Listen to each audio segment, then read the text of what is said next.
Coach would have put me in fourth quarter, we would have been state champions, no doubt. Are you serious? But there's no doubt in my mind. Absolutely incredible.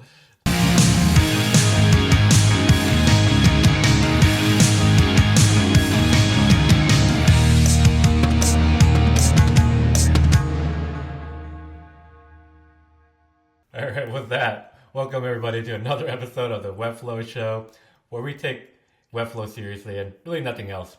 You can really think of us as the state champs of Webflow. As always, it's your boys. I'm Hein, here with Matt. What's up? And we're here to drop another banger of an episode, a state champ of episodes, if you will. No skips. This episode can definitely throw a football over a mountain, like guaranteed. No doubt. No doubt in my mind. In today's episode, we're hitting on helpful Webflow tip topics for marketers, fast-growing teams, and anyone who wants to get the most out of their Webflow ecosystem. So you're feeling the vibes, and you want to jump into the Webflow hot tub with us every week. Make sure to hit that like button, subscribe for future shows, aka smash that sub button, as the kids would say, to make sure you never miss out on the most fun you can possibly have talking about design, Webflow, and no-code dev things. So let's go ahead and start the show. Before we do, I think, Matt, you kind of have an important topic you want to get off your chest.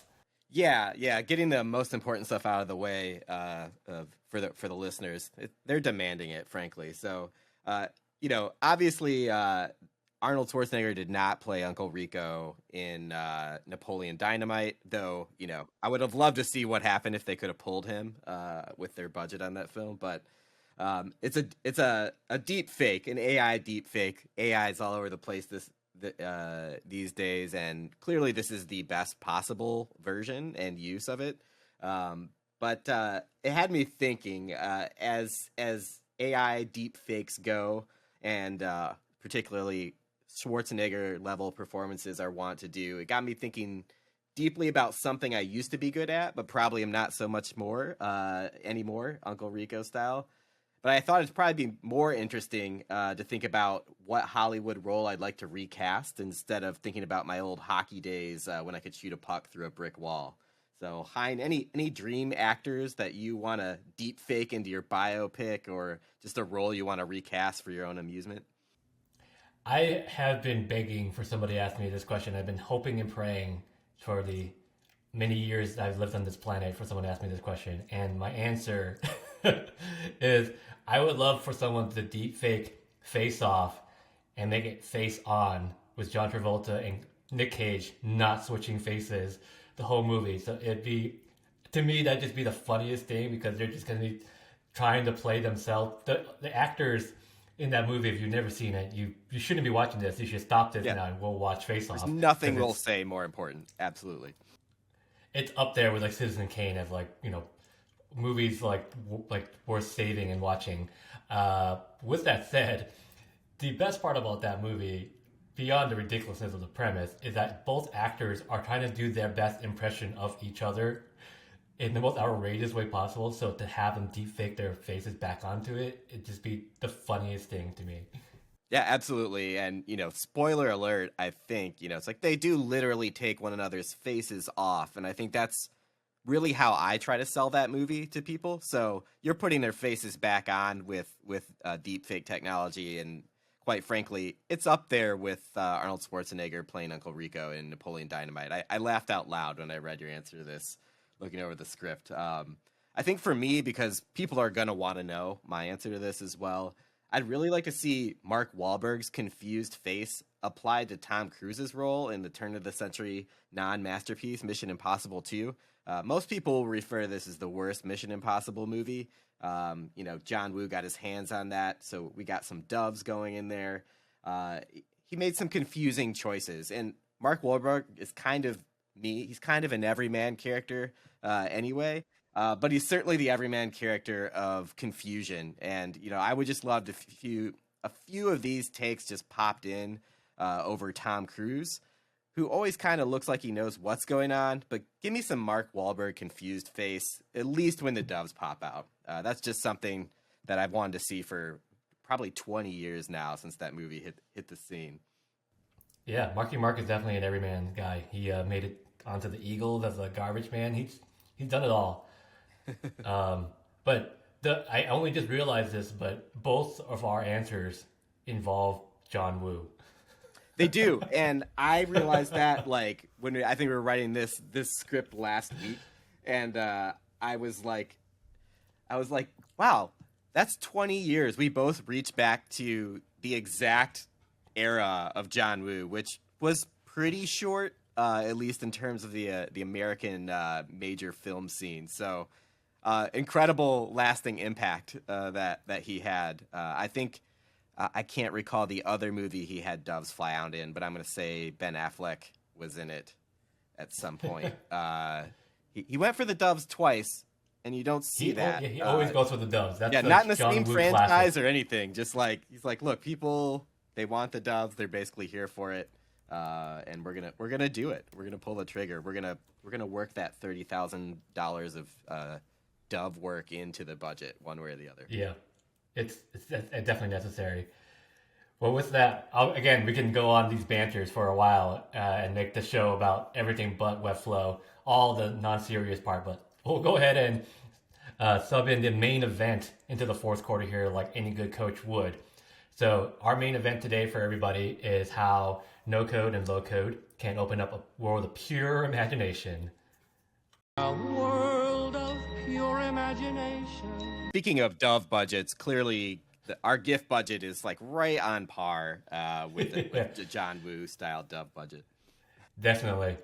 So in this episode, we're going to cover the difference between no code and low code.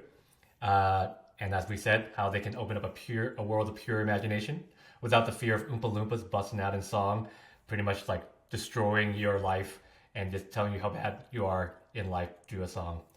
So let's go ahead and dive into things. Matt, kick us off. Let's start by talking about let's talk about no code and low code, what the hell they actually are, and how they can actually help or hurt you. Yeah, I think that last hurt you part is probably going to be what's interesting, right? The promise of new technology. We're talking deep fakes, we're talking AI, we're talking no code, we're talking low code.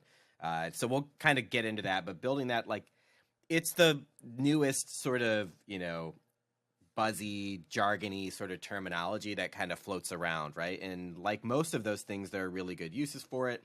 And there are like sort of over promises, right? Only if for no other reason than it's new.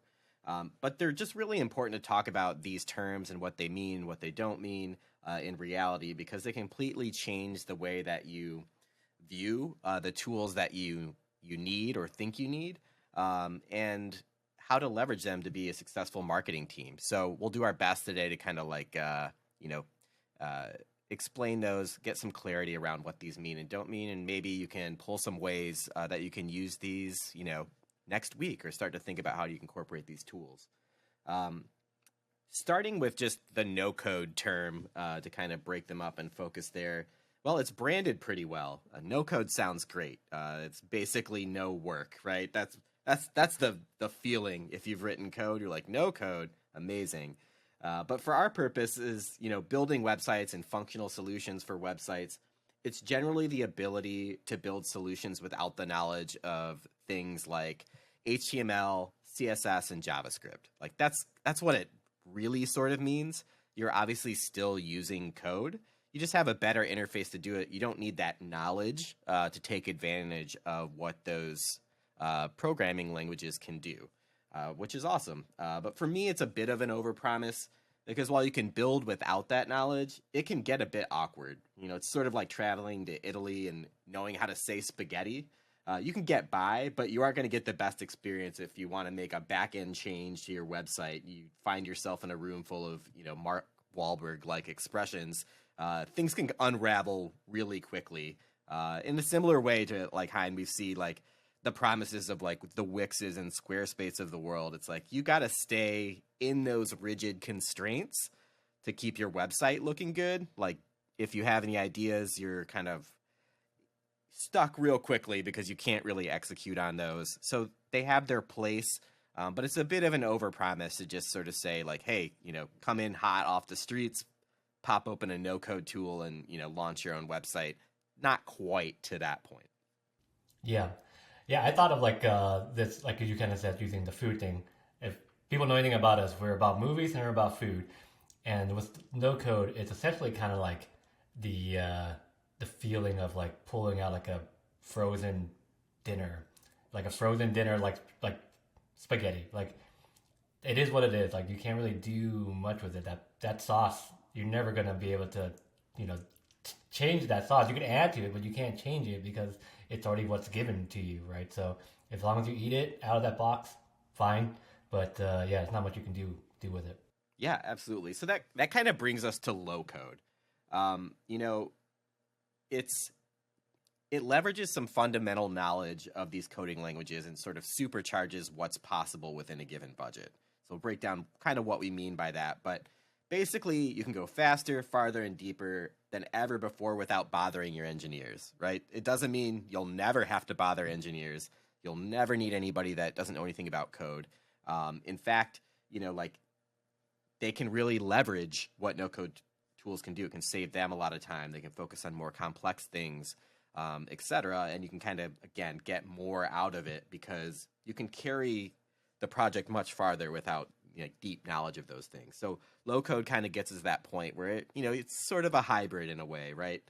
You can really leverage these tools. And if you do know some about those programming languages, you can go nuts. Like you can really do some damage. You can really, get animation into your website where you might have run out of budget or time before. You sort of get more out of whatever the project is because a lot of the repetitive tasks and things like that are kind of eliminated or at least made much easier. So low code is really great from that. And that's kind of what we mean by supercharge. It's kind of like cut out the non-creative parts of it and really sort of open up to what you're capable of with the no-code, low-code tools. But getting some of that basic HTML and CSS knowledge, even JavaScript to some extent, is going to really make what's possible like look very, very different than it might from normal projects. So even to mention that, like the world's kind of melding together, you might have an engineer, and we've done this on projects recently where they had some bench time for an engineer, and they were able to come into Webflow, use their extensive knowledge of these different languages and others, and immediately sort of get what Webflow is doing, and just pop in like their coded solution right seamlessly within there because it's really truly built like on real code. That's why no code's like it's a great sort of brand name because it sounds like you don't have to do any work, but like I think it can communicate the wrong thing in that like it's not built on code anymore, or it's some weird sort of new code language, that anyone can understand. It's the same code, right? For the most part. So that's what low code can kind of do, for your team. It can really just kind of up, your game a little bit. So, visual designers like Webflow, like we mentioned, are examples of these like no code, low code tools. And to get back to our Italian food analogy, it's sort of like having an Italian buddy showing you around that menu. Everybody understands the desired outcome a little bit more. They learn a little bit more of the language, and it leaves you a little bit closer to getting what you actually want. Like maybe you don't want spaghetti for every single meal, but it's the only thing you know how to do.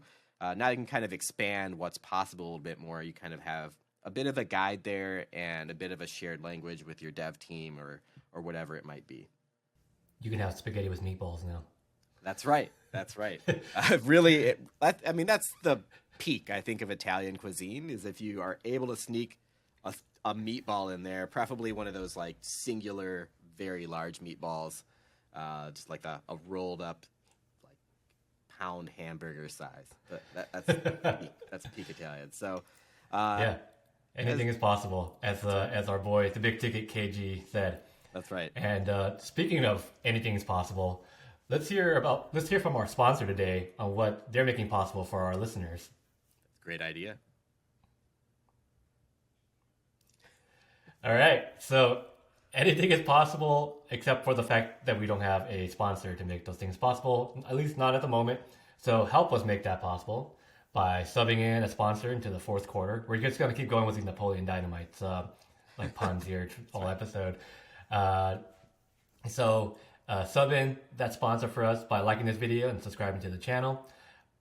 With that said, let's get back to the actual main event here of no code, low code. But yeah, I mean, it really does seem like, based on what you're saying, especially on the low code side, like it's pretty much anything's on the table. It's true. Like a massive number of things, that you have learned were impossible or way too expensive or whatever it might be over the years are now possible. If you're like, say you were trapped in a world of sort of plugins, maybe in the past, the WordPress site, like that kind of was the original OG no code solution, right? Which is just like pressing a button, downloading someone else's code, and hoping it works. And, that plugin just does exactly what you want to if you talk to it real nice. Or not. Or you're feeling that Microsoft error sound, really to your core, or it works worse for like a little while and then it doesn't, right? But now you can eliminate that hopeless feeling you get when a plugin updates or stops working and you reach out to a Bulgarian developer that made that plugin in 2011 that's probably moved on to something else other than solving his own problem and dumping it into the plugin pool. Yeah, and I think the thing that it's worth pointing out too is these plugins, because we love talking about them plugins, is that they're actually an example of this kind of low code thing. So like this idea of no code, while it's brand new, it kind of sounds like a new trendy thing. It's been around. It's been a solution for WordPress, but it goes back to a lot of the problems that we were talking about earlier about the frozen lasagna that you have to eat as it is. Not frozen, hopefully, unless you're weird. But it is what it is. You can't do anything with it. It's like these plugins, they do one thing, and it's done a certain way. There's no getting around it. So yeah, I think that's worth pointing out to folks so they understand that, like, hey, like if you're on WordPress, you're using plugins, you're using no code solutions, and you live that Microsoft error sound.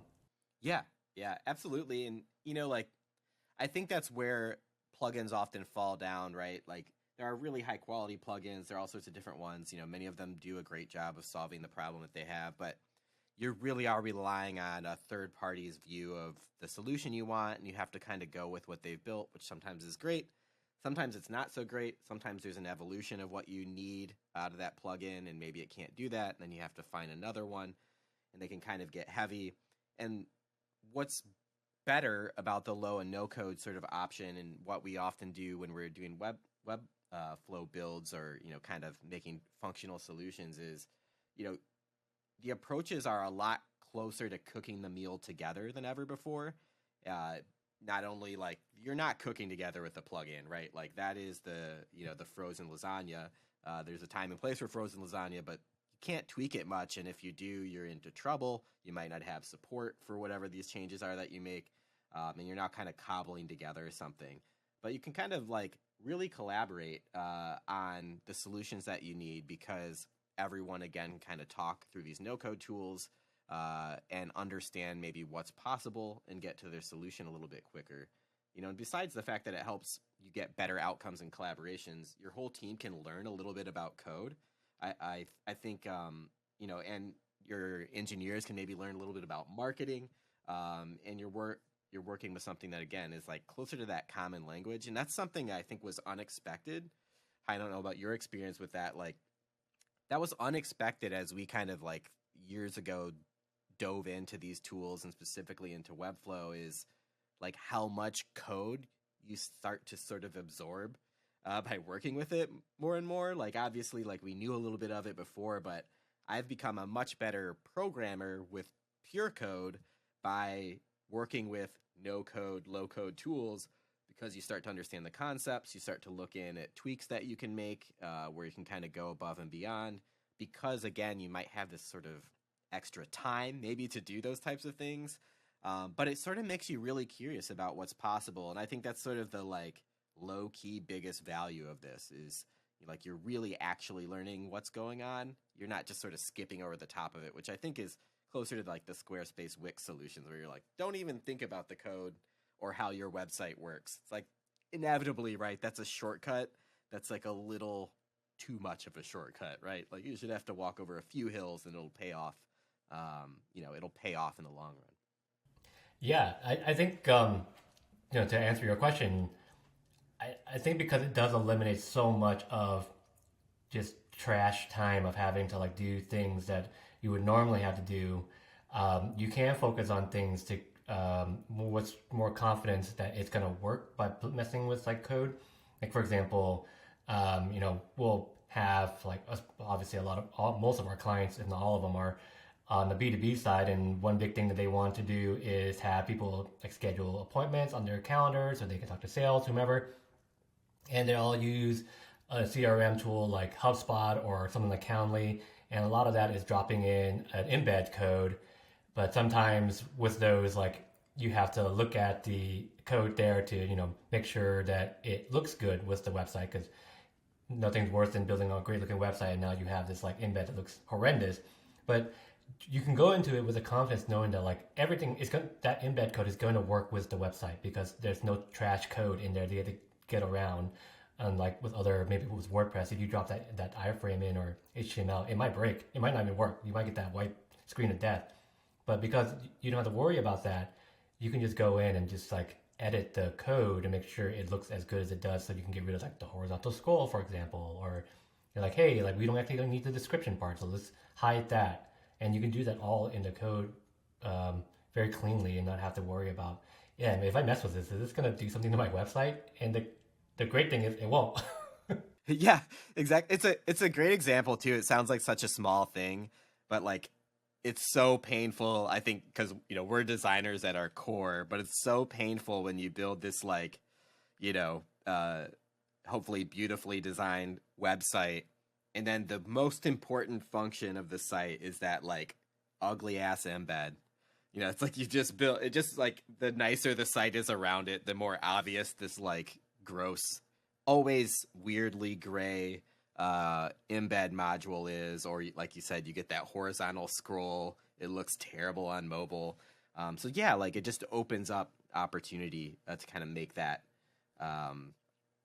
those little things, that kind of drive down the website. We've all been to that website, and there's nothing more jarring in user experience than like feeling like something doesn't belong there. It's almost like the site was hacked or something in a way. You're just like, oh, this is weird. Like you stop and take notice of the wrong thing. And honestly, that can hurt conversion. Just like anything that slows down momentum, right? It can be a lot more important than it sounds. Yeah, and I think too, like the other thing of it too is like, especially marketing teams who are working with these like older traditional CMSs, which we've talked about in length, and we continue to blast them because it's fun for us, is that they understand how much of a headache and it is to add these things as well, and that like they kind of like have a sense of hopelessness in that they're like just drop it in there. There's nothing we don't expect this to look good, and so they just accept the fact that like it is what it is, which is really sad. Is that they can't actually have what they want, which is just kind of having spaghetti with that giant meatball, and that's all you can have. Yeah, exactly. And like I think another thing that's really interesting about doing something like that and having that like collaborative opportunity is like again, everyone sort of is a part of it every step of the way. So like you mentioned Calendly or a HubSpot scheduling tool, whatever it might be, you turn that over to an engineering team or whatever, and sometimes things get automated in a like very logical way that made sense to that person, but it wasn't really talked about. And then you have again a solution that doesn't look great oftentimes because it's embedded or whatever, and then it just sort of maybe it automates something you're not expecting or you didn't care about, or hurts your workflow, and it just gets back to that same feeling where it's like, wow, this is almost what we were hoping for. But now you have like a workaround on top of this tool you're paying for that shouldn't require workarounds. And I think those things can just happen just because the conversations feel so separated in terms of like, this is the engineer or whoever is doing your tool setup or your automations or your zaps or whatever. Like they're making individual decisions, and you have this whole iterative process that really doesn't need to be there, because you can just have those discussions and maybe even work on it together ideally, and everyone sort of at least understands what's going on because there's an interface on top of the code, right? There's an accessible piece of it that anyone can understand if they take a few minutes just to kind of get familiar. Yeah, I can't count the number of times where this kind of duct tape experience that we've had to ask our clients about, where they're like, hey, do you want this weird ass like experience here? in Webflow, and they're like, "Oh no, we don't need that. That we only did that because this platform forces. This is the only way around this thing in order to get this result." I was like, and then everyone's like, "Okay, because we can do that in a totally different way." So I'm happy you said. Yeah. Yeah, that comes up in migrations all the time, right? Like oftentimes people will just be like, get us off WordPress, like the site's bloated, whatever it might be. But like we don't have time to do a redesign or whatever right now. Just this is just like a platform migration. And we'll find things like that all the time. You're like, you need this? This is crazy. And it's like you're making your homepage load like at half the speed that it should. So yeah, those are examples all the time in migrations where it's like, oh man, there's a lot of workarounds. There's a lot of like code just to get something at the bare minimum functioning, and people just sort of give up, right? They're like, I know that the page is slow, so we're just moving platforms at this point, hoping it gets better. Another kind of sorry, go ahead. Oh yeah, I was just gonna say like in talking about these examples, it really seems like there's like some vanilla ice collaborate and listen type stuff that's kind of a byproduct of using these low code tools. Yeah, absolutely.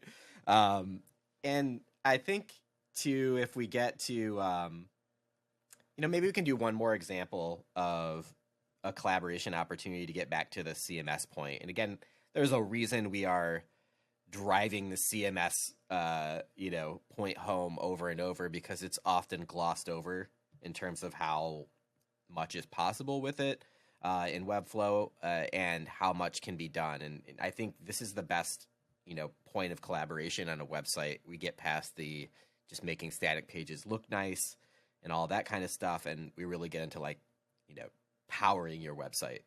So we've talked about how valuable, it can be multiple times for those reasons, but to tie it in to the collaboration theme, to the spaghetti and meatball goal that we all have, we want to talk about how, it can be the perfect project to collaborate on internally. And this is something you could even try without, like really getting too deep down. If you're exploring like, is Webflow right for us? You could just do an experiment and sort of collaborate with your team on how this might work. I think you'll be surprised at what's possible, even just kind of going in a little bit cold. But over time, you can kind of learn anything that you need to internally and cut down on things that might be bloating your freelancer budget or your agency budget. You can get a really good handle on maybe what you can be empowered to do yourself. And then again, you're just kind of calling the experts when you really, really need it. But let's say, for example, you might be starting a podcast, webinar series, etc., and your current site doesn't really have a home for it. So you could leverage the visual designer in Webflow and the CMS function in Webflow to spin this up pretty quickly, assuming you're on the platform and want to move to that. So you could probably even duplicate something like your blog design that might already exist on the website, like literally as simple as just hitting duplicate, right, and renaming it to the pages that you need.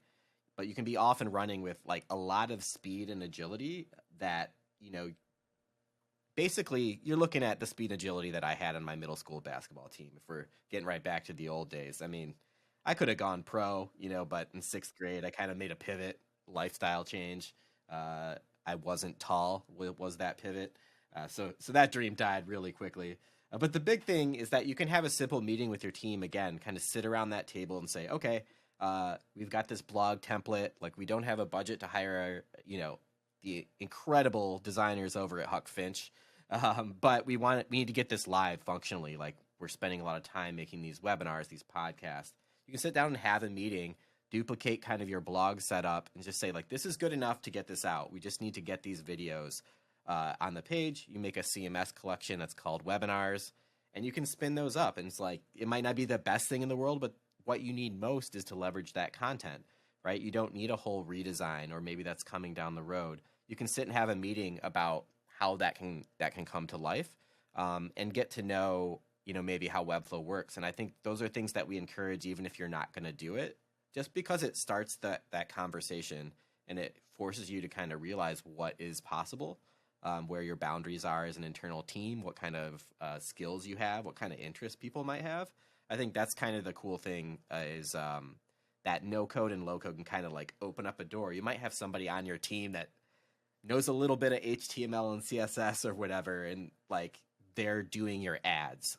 And it's like, oh, well, we didn't know, but I'm starting to see how this visual designer works. I'm starting to understand how these things can work, and you might find huge savings or huge possibilities about what you can accomplish. And yes, we're two designers that sell these services, actively telling you, you might not need us for all the things that you do right now on other platforms. That can be uncomfortable, but we choose to sort of like face it head on, because I think it levels up again the type of projects we might be brought in for.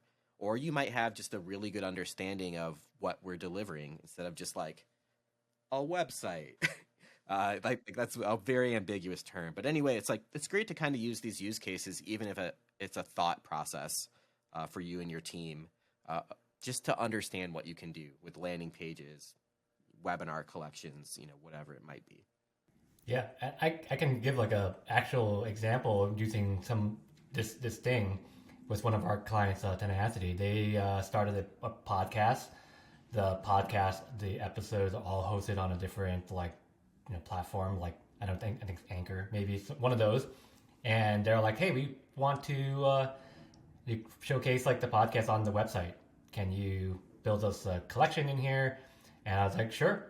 They gave me access. I took a look. I figured out all the fields they needed. I designed it, and then did that. Those pages were ready to go. It was in a day, and then the next day they took it over, had one of their devs and programmers like automate it. So whenever a podcast episode was published on their podcast platform, it automatically went to Webflow. No one had to touch it ever again, and that's kind of like the beauty of that collaboration. That we work together to our strengths.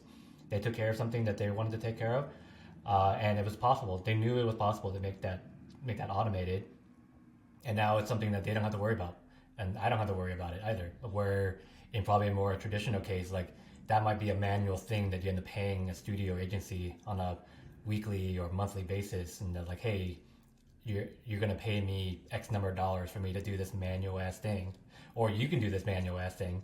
So yeah, this kind of like solves that.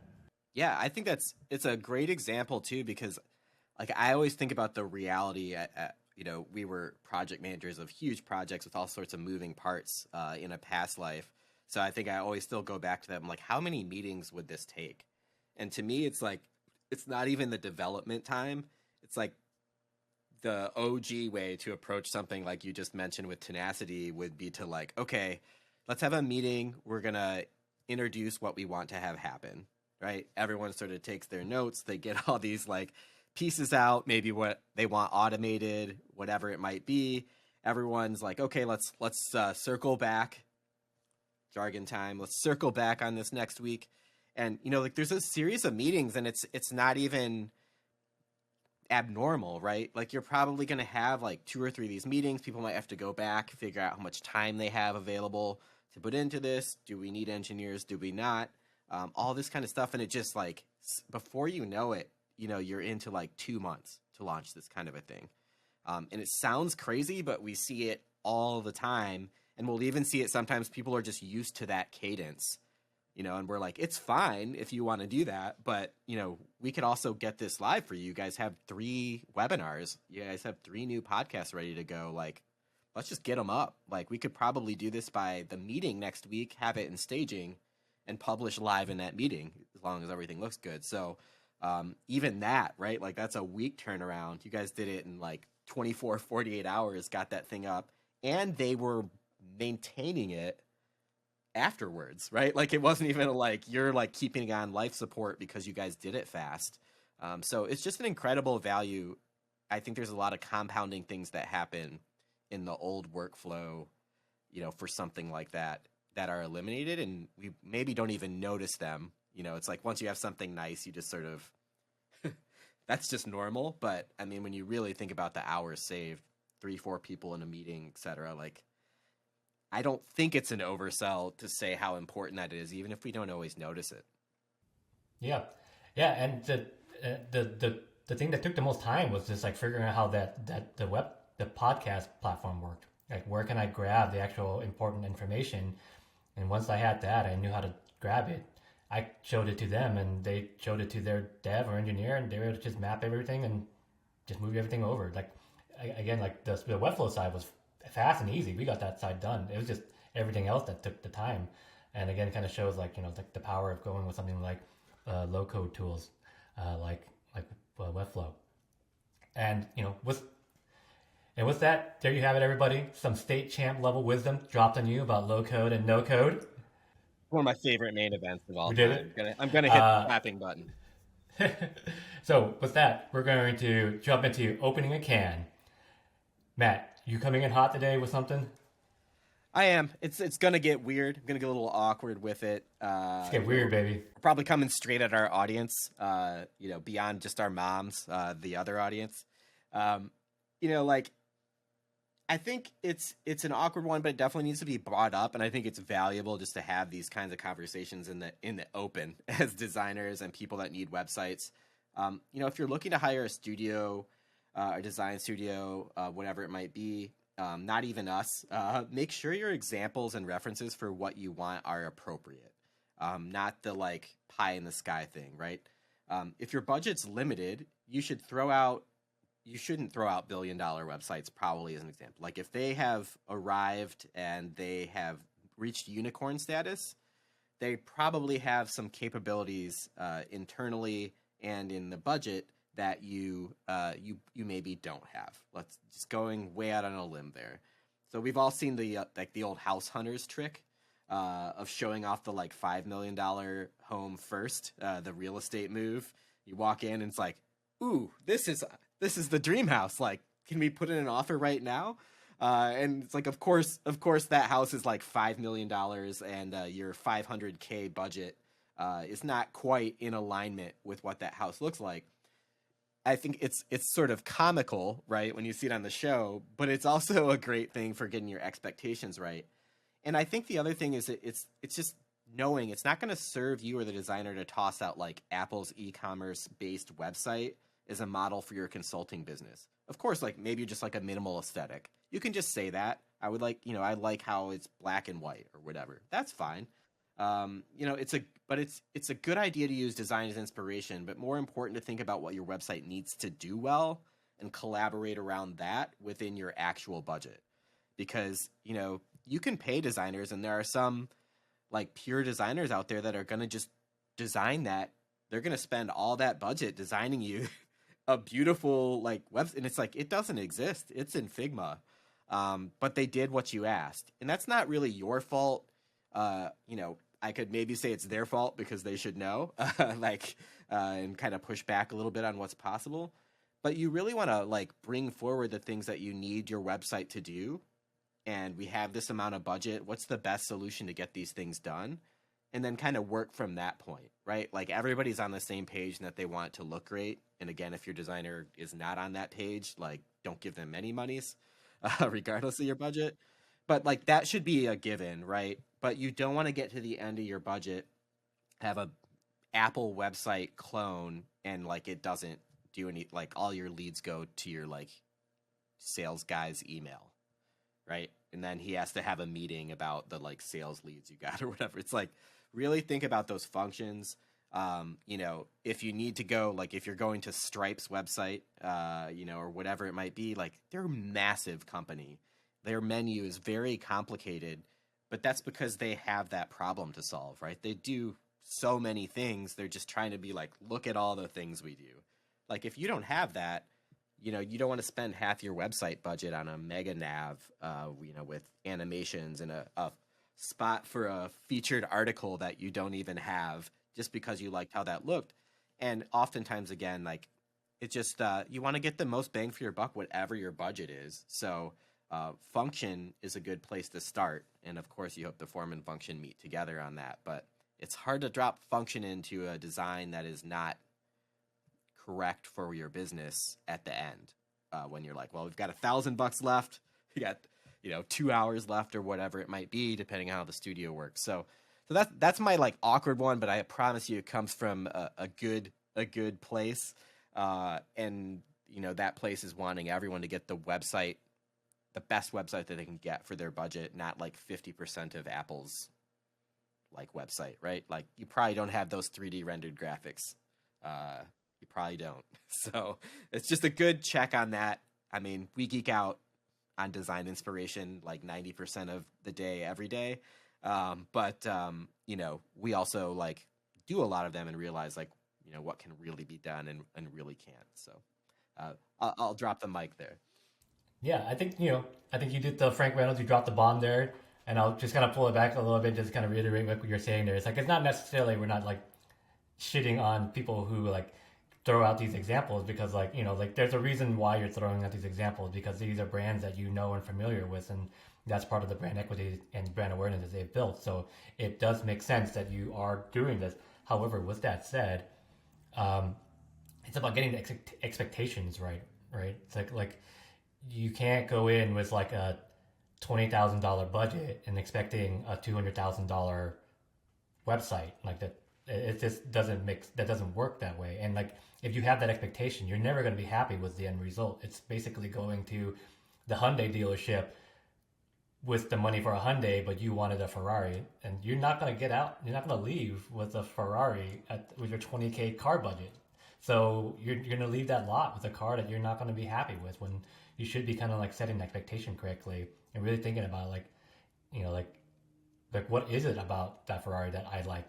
What is it? Just really the shape and style of it? Like what functionally, what is it about this car that gets me jazzed and amped up?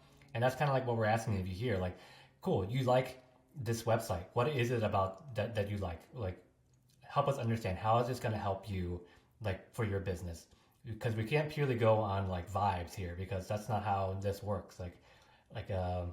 So we need to know functionally what is it about the GitHub website that you're digging. Because if it's just that experience, like you're gonna have to pay for that because that's a lot going on there, including just the animation, the graphics. You have to pay for that. Right.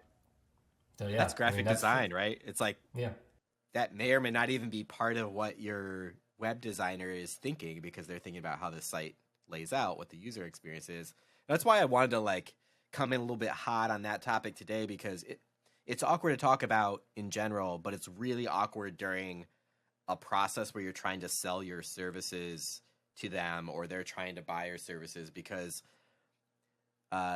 shitty designers will just say, yeah, right? Like we can do that. And the reason I think that's shitty is because it's like they're either going to find a template that like looks like the Apple one or whatever, or they're going to like not really be able to do that. You're going to get to a point in your project where they're like, we're going to need to add more time to this. Like you wanted this, or what we heard was you need $10,000 worth of graphic design because that's what the Apple homepage has or the GitHub animation.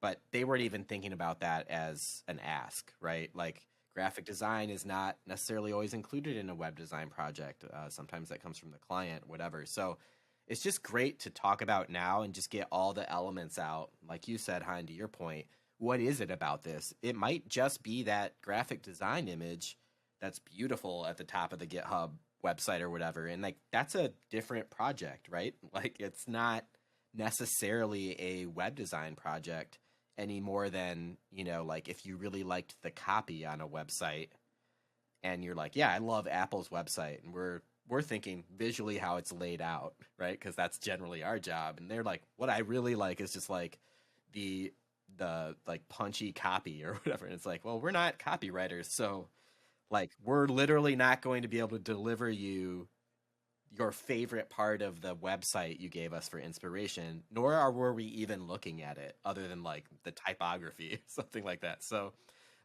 it's just great to just get all your cards on the table as well, so that you pay for what you actually want, so that you can identify. It's like, I did really like the copy. We need to get an awesome copywriter in here, collaborate with the web designers on this, and that's what we need to get the best product. So it just gets it all out on the table when you do that. So maybe we should start House Hunter style, using that in our inspiration pitches of like, imagine a world, speaking of pure imagination. Yeah, I think some things just don't translate. And I think it's more about being like, thoughtful about what you're asking for and why you're asking for it. Like you said, like it could have just been like, oh, we really love this because the copy is great. I was like, well, you need to go spend money on a copywriter, because if that's what you want, that's not what we are. But we can give you a great looking website to put that copy on, and we're gonna design in a way where you can highlight that copy But yeah, it's just like little things like that. You mentioned like the Stripe Mega Nav, which was like a huge rage out there. Like everyone was like totally going for that, and we had clients who wanted it, and that's fine. But why? Why do you want that? Like your website is like 10 pages. Yeah, you got 5 links. Like this is gonna look insane. Like having this mega nav. Like why do you need this? Like are there other ways for us to be able to drive people to the right page? And help them go down that that tree and that experience without having to just basically imitate and replicate something that's out there just because it's there. I think just having that mega nav doesn't automatically mean you're a serious player like Stripe. Right, and it's great to make your startup punch a little bit above its weight. Like startups are by nature aspirational or whatever, but it should come from a place of like what content you have and what content you think you might have in the next 6 or 12 months, right? Do those things have a home? Do you have a way to feature those things? Like Apple doesn't feature a podcast, right? but you will. So like it really has nothing to do, with your particular needs. So yeah, it just kind of get everything out. And it's just problem solving at the end of the day. And I think if you're just like duplicating someone's look or whatever, you're skipping over it. Like you're skipping over the important stuff. You're definitely not getting that big meatball that you're after. So yeah, like just don't be afraid to kind of like focus on those things, and don't be afraid, when you're working with an agency, to start with function first and just say like, this is the content we're going to have. This is what's really important. This is what gets sales for us. This is what needs to happen on the back end for our sales team to schedule demos, whatever it might be. Start there, and your designers will get you to a really nice looking website, assuming they know what they're doing. So those are the things that your design should be based around. Yeah, and I think just one last final thought on this before we move on to the nugs is, I think this is going to sound somewhat arrogant, but like leave the design to the designers. And, like this is what we spend all day, every day doing. We geek out on. We don't geek out on the products that you make. That's your thing. You should focus on that. Let us focus on what we're doing, because we are there, speaking of just Huck Finch here, we can't speak for every designer or studio out there, is that one of our main priorities at the end of the day is to give you a website that you can manage and own. And a big part of that is designing it to do that. So for example, if like, if you are really like dead set on like the design of like the Apple landing page for their new product launches of like the iPad, all this stuff, you want all that kind of interactions, that's great. But you can't have that on your homepage because that's just highlighting one product. If you do that to your product page, not every one of your products is going to be exactly the same. So now you have to make exceptions and conditions. You might have to make new separate pages outside of a CMS to make that work. Now you've messed with like your SEO. There's a lot that goes into this. So like when we like push back and say like we don't do that, that doesn't make sense. It's not because like we don't want to build that for you, because we would totally love to do that if you paid us for it. But there's a lot of ramifications that you're not thinking through that we naturally think through because we live this world. Like you and I have talked about like building a house or whatever. Like I think you and I have a good sense of design, but I don't know the fucking first thing about building a house. I don't know what my thought of like, hey, I think this would be cool here and this would be cool here. Like I don't know what that means. Like how that an architect needs to tell me like that's a terrible idea. You don't want that there because this and that. It's like, oh shit, yeah. Right. Of course I wouldn't. I'm putting the toilet in the kitchen, right? Like why even have to walk down the hallway? Like dining room, toilet in the dining room, toilet in the kitchen. You don't have to go anywhere. So that's the way I'm going to do it as an architect. So we opened the can and we dropped some nugs in there. So we'll keep that going by dropping some more nugs before Matt and I jump into the hot tub. So Matt, you got any nugs of wisdom to drop on folks? Yeah, I think, getting back to the Webflow front, I think way too many people are sleeping on the staging site feature. It sounds like an afterthought, and I think for Webflow designers, it becomes an afterthought. And most websites should, regardless of platform, have some sort of staging site. But what I've noticed, like working on WordPress and things like that, is it sort of feels inaccessible. It's not like obvious where that is or how it sort of interacts. It requires the dev to sort of push things from staging to your production or your live environment. It's so much more accessible on the Webflow side, but I think it can be scary at times, like, you know, checking that box to publish things live, and you should have rules and, you know, cycles and ideas about who should and shouldn't do that. But you can use the staging site to do some of these experiments and these collaborations that we've talked about today. So even if you don't want to launch them, you know, like next year that podcast comes out or something, you have a little bit of downtime in the summer, you can build your Webflow knowledge. You can learn how to understand what that will take by using the staging development, or the staging site, I should say, in Webflow to kind of do that, to collaborate with your team, to realize, oh, we should probably bring an agency or a freelancer that specializes in this. And you can plan ahead of time. Obviously, you don't want to publish those things live, but you can keep it in draft, but you can just look at exactly what you can kind of get done. You can play around with that. You could even get a different Webflow site for free, right? And play around a little bit with that. So I just encourage people to actually use that to come up with a, you know, we're publishing all updates on Fridays from staging to live, just so everyone knows that. But it also just has so many other benefits. You can get people into testing, right? It's like, bookmark this staging site, right? Just if on your lunch, go to the staging site for this new thing that we're doing, look at it on your, you know, in my case, weird iPhone mini, right? Like, it's not probably a ton of your audience using that, but it's just an extra layer, right? Like, you can go to that staging site and you can raise your hand if you see something that's weird. And it just kind of gets you into that mode of the principle we talk about all the time. Like, your website's never really done. It's a living, breathing thing. And the more comfortable you can get people with just being in and around the website and looking for things that could be improved, the better it is. And when you have a staging site, I think that's part of what empowers, you know, teams to take ownership of their site a little bit more, instead of the normal, like, I don't know what goes on the staging site. I don't know what goes on in terms of changing copy. I don't want to touch it. I'm scared of it.